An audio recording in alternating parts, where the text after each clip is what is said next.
And film critic Simon Thompson joins me now to talk about his, well, magnificent career, Simon. It's such a long one, so many films, iconic characters. Let's start with perhaps the most iconic of them all, Dracula. He was the definitive Dracula. He was, and often when you think of Dracula now, that is the image that people will always use. I mean, he's a guy that really made these roles his own, and it was because of this simple intensity, I think, that he never overacted with these sinister roles, whether it was Dracula or Frankenstein or Scaramanga. You know, he always kept it down low, but always nice and tight, and it just cut through in a way that, you know, we use the word icon a lot, but he really was iconic in those roles. You mentioned Scaramanga there. Let's have a little bit of Bond, because, well, he was a great baddie in whichever role he played. Here he is in The Man with the Golden Gun. You get as much fulfillment out of killing as I do, so why don't you admit it? I admit killing you would be a pleasure. You should have done that when you first Was it because he was tall with his booming voice and his cut glass vowels that did it?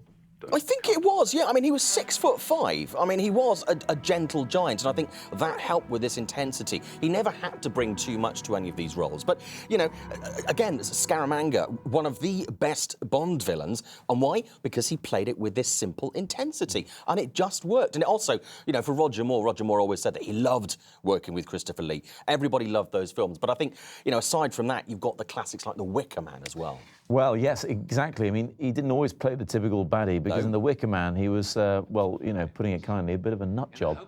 Absolutely, but that was one of the roles that, you know, that defined him unto a whole new generation, away from the Hammer horror stuff that he'd done. He never wanted to be typecast, he wanted to get away from that. But every single thing that he did, he redefined that role. And there were roles that you couldn't imagine anybody else being in. I mean, a lot of actors these days, they're quite, you know, they're quite expendable. You know, if you have a Tom Cruise, you know, Tom Hardy maybe could play that role or something like that. Yeah. But Christopher Lee always made these very much his roles. And someone else who very much made one role in particular his own was Ron Moody, who has died today, or has been announced he's died at the age of 91. Of course, famous for playing Fagin in Oliver Twist. Your reaction to his death? Very sad. I mean, the thing is, like Christopher Lee, you know, these are actors very much of a time, of a generation, and of a style and class that we don't really have that much of these days. You know, when we lose people like this, they do leave a very big gap. And Ron, you know, another great character actor who kept it simple, but kept it tight and always delivered. It's both terrible losses. Definitive in that character, just like Christopher Lee as Dracula.